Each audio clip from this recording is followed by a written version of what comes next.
Slidell Memorial Hospital, your hospital for life. Hello and welcome to another edition of HealthQuest, St. Tammany's response to meeting the medical information needs of you, the citizens of our parish. My name is Bruce Clement. I'm the executive producer and host of the show. It's our pleasure to welcome back Dr. Jennifer Petito Olivier. Dr. Olivier is board certified as a pediatrician and in allergy and immunology. Welcome back, Dr. Petito. Thank you, Bruce. Dr. Olivier. I'll get it right here in a moment. It's both right, right? Okay. So what inspired you as you were growing up to become a physician? What inspired me was the innate tendency to care for others and their medical needs.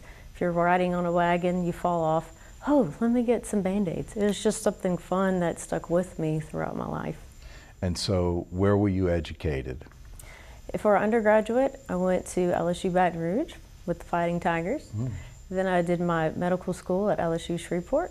I did my pediatric residency training at UAMS, Arkansas Children's Hospital, and that's the fifth largest children's hospital in the United States as of currently. And then I did my allergy training at Tulane. So an extensive, well-trained background, and now practicing with the SMH Physicians Network in Slidell, Louisiana, Medical Office Building 1 on the second floor. And I know your practice is very, very busy, so have you met your expectations as far as the amount of time that you'll be able to give to the practice? I have. It's keeping you pretty busy, isn't it? Yes, sir, it is. Well, you have a great reputation. We're so blessed to have your skill set in our community as really the only physician that has this realm of knowledge to be able to bring to the community. So thank you for choosing our area. If we had to talk about on our next slide, it's like, what is an allergy? How would you go about defining that? That is a very good question. So it all has to stem from your immune system. And what creates an allergy, there's an antibody called IgE. You can consider this as the naughty child of the immune system that recognizes certain proteins as dangerous, like a flower or pollen, something to that respect that the body says, I need to get this out of my system, or a particular food or drug. And with that antibody, that creates allergy. And so allergy is the response to the antigen? Correct. And so those responses, if we look at some of the different types of responses that people have, or at least let's look at the different types of allergy. We've all heard ad nauseum about peanut allergies, and I don't want to minimize them, they're real, but there sure is a lot of press out there about that. And that falls into the general category of food allergies.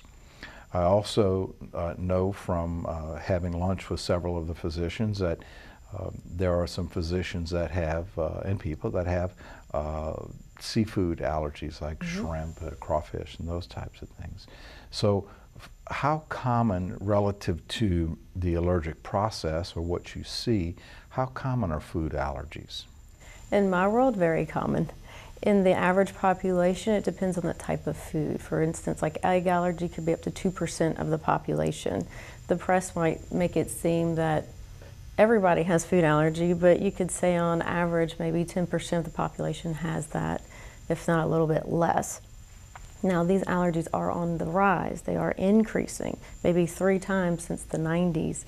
And we think it has to do with how early we introduce particular foods, or if a particular child has eczema when they're younger, they may be more likely to be sensitized through their skin rather than gain tolerance through their GI tract. So in a food allergy, you know, we hear about peanuts. I had forgotten about eggs, of course, and you hear seafood.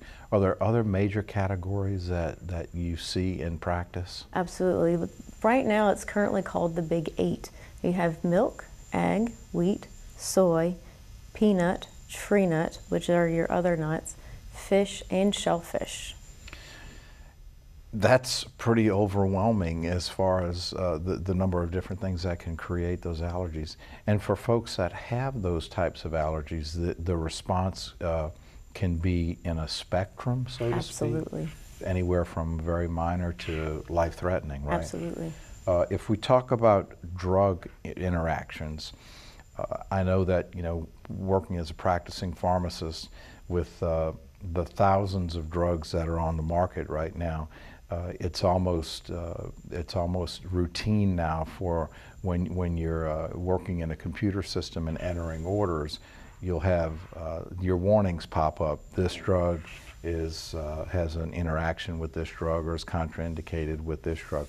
But this is more or less individualized to different drugs, right? Is that what Right. we're talking about? You can have a particular drug class, like, let's for instance say antibiotics, and you can have your penicillin class or beta-lactam classes. Whereas we know, gosh, cephalosporins are pretty similar, like your Keflex and things like that. So if you look at certain molecular structures, like your beta-lactamine and R1, R2 structures, meaning how that molecule is formed, it will depend on cross-reactivity as well. So based upon molecular structures that allergists, immunologists have to know to realize, okay, what cross-interacts absolutely can be individualized towards a particular class. Right. So I know as a child, I was tagged with having a quote-unquote penicillin allergy. And so, every time you go to a medical professional, they say, well, do you have any allergies? Yeah, penicillin. So, that gets put in your chart. But I was able to, and I know as a pharmacist, be able to take take the cephalosporins, which, as you mentioned earlier, were similar, not exact, but similar, and be able to tolerate those well. Mm-hmm. So that is strictly independent person to person, right? It just depends on. It is independent person, right. And I'll tell you that most of the time, those who are tagged as penicillin allergic, usually they're not. And there's a fantastic way to tell. Penicillin allergy testing is one of the only medicines that allergist immunologists know the true positive and negative predictive values upon testing. So if you're negative upon testing, 97% of the time you can tolerate all penicillins and cephalosporins. Excellent. Well, that's good advice to know. Now, I had created a slide that has a very ugly bug on it, or he's an interesting bug anyway. I titled it insects and you changed it to venom. Now, tell me, what's the nuance there? What's the difference? There is a big difference because let's particularly say fire ants. Fire ants have a venom to them, but not all ants have a venom. Same thing with, like, let's say a housefly. That's an insect, you may not be allergic to it. It doesn't inject any venom into you. It's the venom proteins that makes one allergic, not the insect itself. Now with red ants, which there are no good ants, reds are the least favorite. As time goes on, do people, if getting bit and getting the venom, do people get more sensitive over time to that, or is it just maybe a constant, or is it just individualized again? That could also be individualized. We believe when it comes to allergy, there may be a particular genetic threshold, and then something in the environment supersedes that threshold that causes allergy. Now, no one's allergic the first time the body sees something. It has to go through a sensitization process, particularly with that IgE. It has to come across this one particular antibody that recognizes it. Then once that antibody recognizes it, then it binds to a particular cell called your mast cell, and then that's the cell responsible for anaphylaxis. So it's never really the first time, but the second time, through the infinite time, your body might see that protein, you can become allergic. So these mast cells are circulating through the bloodstream? They live in your tissues. They live in the tissues. And it sounds like they might have a red ant venom protein and maybe another type of, give me another example of. So you could have like a honeybee, which has many venom proteins actually, and so do wasps, and so do hornets, yellow jackets. All of those have these individual proteins. Honeybee is probably the hardest if we talk about therapy for them, but it's the hardest to actually treat compared to like a fire ant venom, which is very easy. So these mast cells are in your tissues, and now they have all of these little proteins hanging on them, is that right? Not quite right. So what happens is that antibody has this recognition part of it, and then once it recognizes it, it then brings it to something called the effector cell, and that's your mast cell. I found this, let me perform the function, let's try to get rid of it.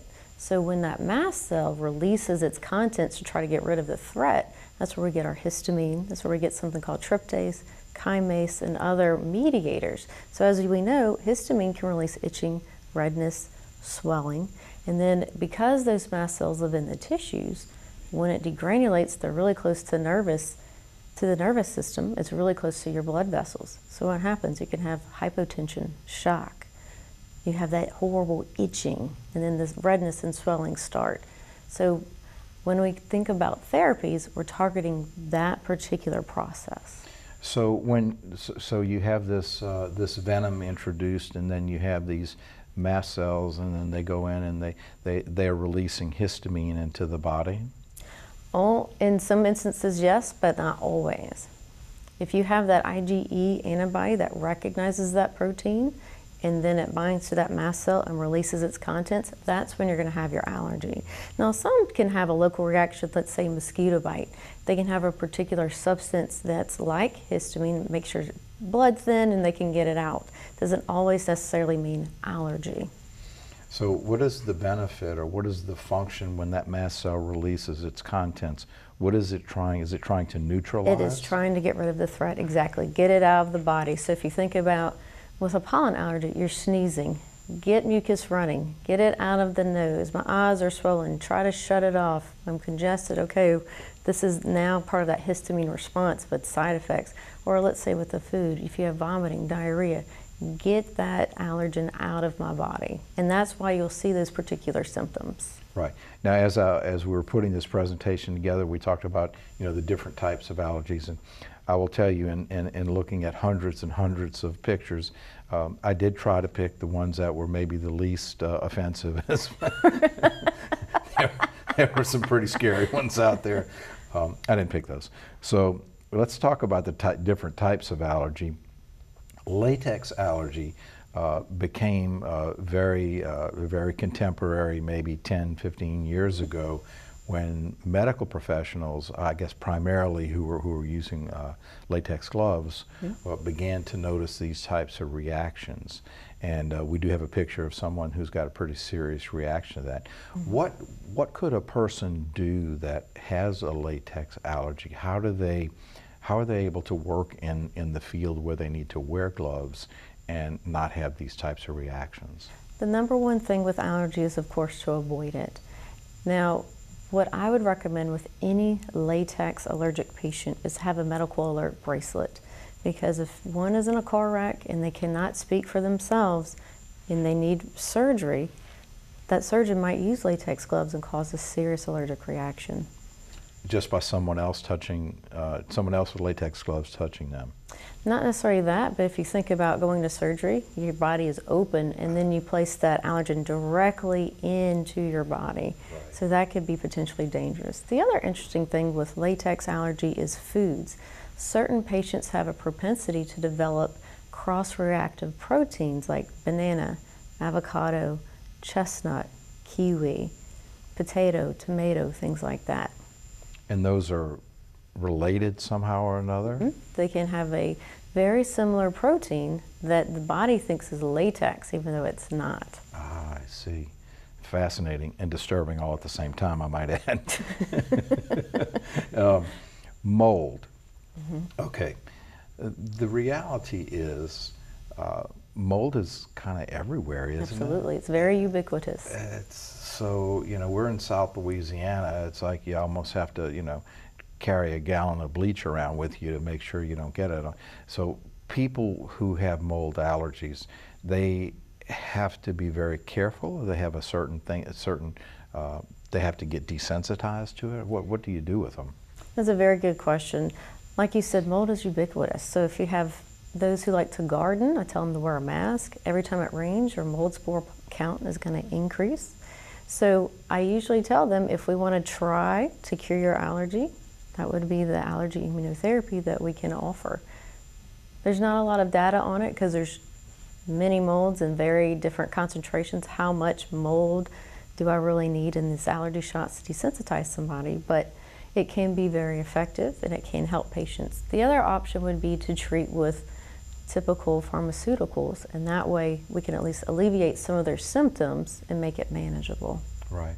And going back to what you said about the pollen earlier, you made me think, did I use my Flonase this morning? And I did. Now, we also see people that have allergies to pets. Mm-hmm. And in my house with 4 dogs, it's a good thing I don't have a dog dander allergy. But especially important, you see this in children. Mm-hmm. So what do you, once again, I mean, you talk about remove the source, is that, or desensitize the child? How do you help a family with that?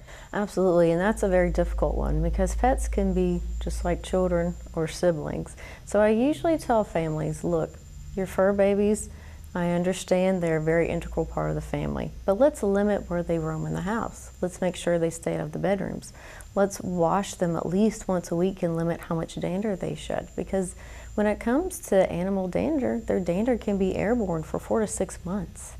So just because you say, okay, the dog's no longer in the room, but dander is still in the house. So limiting where they go, make sure proper cleaning, make sure they bathe, can be things that can try to help reduce the amount of allergy burden. And as far as maybe giving desensitization to the patients that are affected by that, there's a process, that there's a treatment that you can use for that? Certainly, and many patients do that because if they don't have any pets now, they might want to in the future. Okay, and we mentioned briefly pollen, but what's interesting, I guess there are thousands of different, different types of pollen, and as the seasons change, we see different pollens coming in from different parts of locally and from across the country. Okay. So do you change the way that you treat your patients relative to seasonality, or is it consistent, or how do you do that? That's a very good question, and that's a very brilliant way to put it, because most patients say, oh, I'm allergic to oak trees, but there's oak trees in my yard. And I'll say, well, remember, this can be oak tree from anywhere in the air, from Mississippi, Texas, northern Louisiana, anything coming over from the coast. So traditionally, when it comes to these seasons, one has to remember what season is what allergen. For instance, spring is typically tree pollen, summer, grass, fall is the weeds. So in southeast Louisiana, grass usually pollinates most of the year because it doesn't get cold for enough. So that can also play a role. But when it comes to management and therapies, that's when I'd particularly recommend a skin test. And that way I can identify what seasons are worse for you and where do we need to target your medical management. And we're going to, in another presentation, we're going to talk about that. What are some of the symptoms that we see with allergies? For example, runny nose, stuffy nose, and sneezing. Mm-hmm. Is that primarily from pollen? Or it can be from anything. Anything. And I'll tell you, you can have those symptoms as well without being allergic to it. There is a condition called non-allergic rhinitis, or inflammation of the nose and sinuses. And that can be, especially like right now when the cool fronts are coming in, barometric pressure changes. The body has these little sensors, especially in the nose, and they can sense that and give people more congestion and things like that. And it has nothing to do with an allergic reaction. Right, and that's where also a skin test comes into play. Do you have allergy or do you not? And that can again determine what medical therapy is in place. Now, some of the conditions that we see where you have wheezing and shortness of breath, I know that shortness of breath and chest pain, those are two of the least favorite topics that I know our emergency room physicians, and I guess all physicians, when you have that patient that has shortness of breath, because there are a lot of different things that could be causing that. But you see that, is that a more advanced or just a different part of the body reacting to allergens? Exactly right. So when one has a lot of the particular rhinitis symptoms, that's how one person is responding. But if one has some sort of reactivity in the airway, allergies can be a huge factor, especially if we call it the allergic spectrum. One has eczema, that kid's more likely to be a wheezer. The kid's more likely to have those seasonal allergies. So it's important to identify those patients early in childhood, get them treated, and that can actually help prevent future allergy problems. But wheezing and asthma is very common, and that's, again, an area that we target for therapies as well. When you have children that present, what do they typically present to you with when a parent would bring them in? The number one sign can be cough. My child is coughing when they're in PE. My child seems to be more short of breath than his brothers and sisters or friends. I usually have to say, sit down. Or they wake up at night with a cough. These are all red flags that I listen to and say, it sounds like your child has a sensitive airway. We need to investigate that. We need to treat that. The other thing can be just wheezing when they have colds. Oh yeah, the pediatrician said that they're wheezing, we need breathing treatments. That makes me think, okay, this child has a sensitivity either to the environment, maybe they're having something with a virus or bacteria that's making them wheeze or some pathogen, or is there another cause that we need to get to the bottom of? And that's kind of what I do in clinic, is figure out, is this a cause that needs to be treated for allergens? And what age do you typically see the parents bringing the kids in with those types of conditions? It can actually vary. I've seen from the very young, toddler age, to preschool, school age, even teenagers. Yeah, I have a 1-year-old granddaughter that goes to like a preschool nursery type thing, and it seems like every week they come home with a different symptom or a different runny nose, and I guess it's just getting exposed to all of the different viruses, right. And maybe not allergies, but maybe it could be. One of the other prominent signs that I'm sure that you see every day is a rash. And talk about the different types of rashes and how they present. Very good. So in infants, one might see very dry, very red, maybe sometimes oozing rashes. And in infants, it presents more, we call it the extensor surfaces. That's going to be the face, the outside of the arms and legs. And then for some reason, which we don't understand yet, it switches to, it's not really so much on the face, but maybe now it's more on the hands, inside the elbows, inside those leg creases. It's more kind of, we call flexural in those crease areas. And it could still be behind the ears and earlobes and the groin areas. And it can be very debilitating for severe allergies. And that way, again, if you're food allergy related, you can have something called food-induced dermatitis. One might eat a bowl of cereal, and then by dinner time, they have this horrible itchy rash.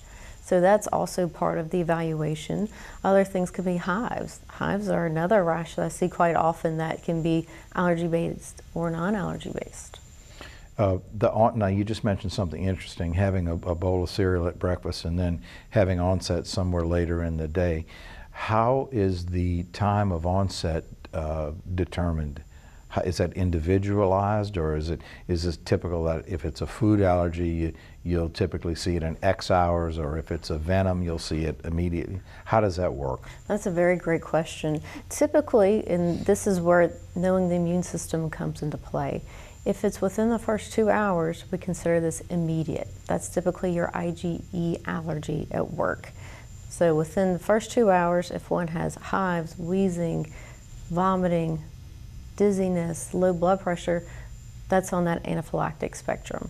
Whereas in something like an eczema, that's typically a mixed allergy. You have T cells and you have kind of like this IgE at work that play together.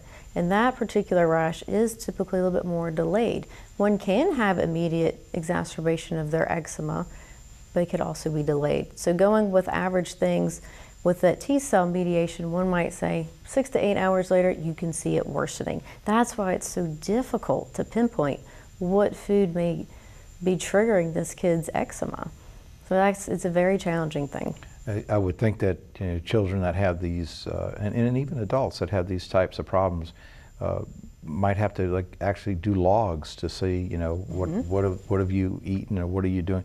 I'm sure it's a pretty exhausting research project. Absolutely. To try to figure out what's going on there. And in some cases, nausea and vomiting, we talked about that, and that's That's the body's way of trying to say, you know, get out of here. So how would someone prevent these types of reactions? As far as doing those immediate reactions, unfortunately, unless you know you have an allergy, you can't. It can happen all of a sudden. Many times I've had adult patients say, I've been eating crawfish, shrimp all my life, and all of a sudden my lips are swelling, my face is swelling, and I was itchy and had hives. I'll say, well, clinically, it sounds like you have an allergy. Let's test you, let's confirm it. So when you have those types of reactions, it's time to act, isn't it? Absolutely. Because it could be worse the next time. It could Absolutely could be move up worse. the spectrum to all the way to anaphylaxis. And we talked about, you know, taking your medicine as prescribed and keeping a diary, trying to figure out what it is. You mentioned right off the bat wearing the medical alert bracelet in the event that you're not able to communicate. And then you got to know how to manage it. And there's something called the Anaphylaxis Emergency Action Plan. That's right. Do you use that in your practice? I absolutely do, especially when it comes to food allergy. There's a website called FARE, F-A-R-E, and that is a fantastic group that works with the medical community and helps lobby. The reason why the labels on the foods at the grocery store may contain milk, may contain egg or peanut is because of that very good lobby group. And they're the ones responsible that can actually help create a lot of resources for families and for parents. And they have this fantastic action plan as well, where one can put a child's picture on it, what the food is that they're allergic to, and it also tells you how to treat it. If one has X, Y, Z symptoms, use this epinephrine first. If it's mild with these other symptoms, you can maybe try antihistamines to see if it resolves. All right. And then on our last slide, where we talk about emerging treatments, would you take us through some of those, please?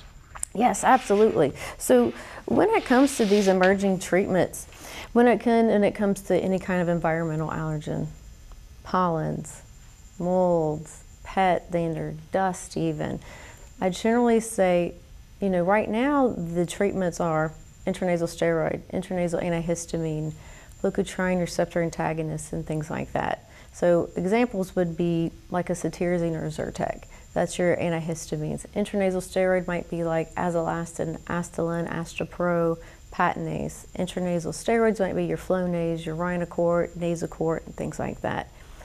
And your leukotriene receptor antagonist is going to be like your Montelukast or your Singulair. And those all have different mechanisms of action. Problem is, it's just a Band-Aid. It doesn't take anything away. So when we talk about allergy immunotherapy, it takes a long time to actually train your immune system.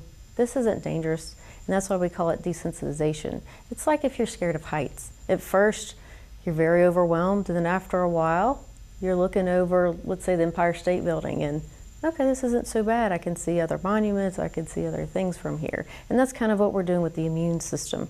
We're injecting you with allergens that we know you're allergic to. That's where the testing comes into place. And then over time, we're training your immune system, don't be so reactive. And it takes about 5 years, but that large cumulative dose can be more effective for longer. All right. And are there other therapies that you want to discuss with us today? Absolutely. And so when we talked about the wheezing and cough and shortness of breath. If anyone has like asthma or something called eosinophilic asthma, what we have now are something called biologic therapies. It sounds, you know, very kind of intimidating, but it's actually very, very cool. So what we've been able to design is that naughty IgE allergy antibody. We've actually have a drug called Xolair or omalizumab for the actual generic name. And what it does, it binds that IgE that might be circulating to hopefully prevent, if there is any kind of high IgE with allergy, bind it can't respond so the wheezing can be less. Also, we have other new therapies emerging that target those eosinophils. And what an eosinophil is, it's a cell in the body that can also release its contents, trying to get rid of any kind of threat that can also contribute towards wheezing. And there's 2 drugs right now. One is Nucala, and the other is Fasenra. Their mechanisms are a little bit different, but they both target one of the sources that feeds those eosinophils called IL-5. And that's, right now, Fasenra is probably the newest one on the market for that. And all of these are subcutaneous injections. They're typically once a month on average, but depending on the nuances, that scheduling may be different. On those sub-Q injections, do the patients administer that themselves, or do they come into clinic for that? They come into clinic. Yeah, probably safer to do it Absolutely. that way. I would never have a patient inject themselves with a pollen or kind of immunotherapy shot because, again, we're giving allergens to those patients. If they have anaphylaxis to that, they're not going to be able to manage that at home. You want to have eyes on that patient. Absolutely. Well, Dr. Olivier, we're so happy that you came back to see us and bring us up to date on advances in allergy treatment. And if you have any questions, please contact Dr. Olivier at 985-280-7456. She's a member of the SMH Physicians Network, practices at Slaughter Memorial Hospital and SMH Medical Office Building 1. So Dr. Olivier, thank you again. From all of us at HealthQuest, we thank you for joining us. Have a healthy day.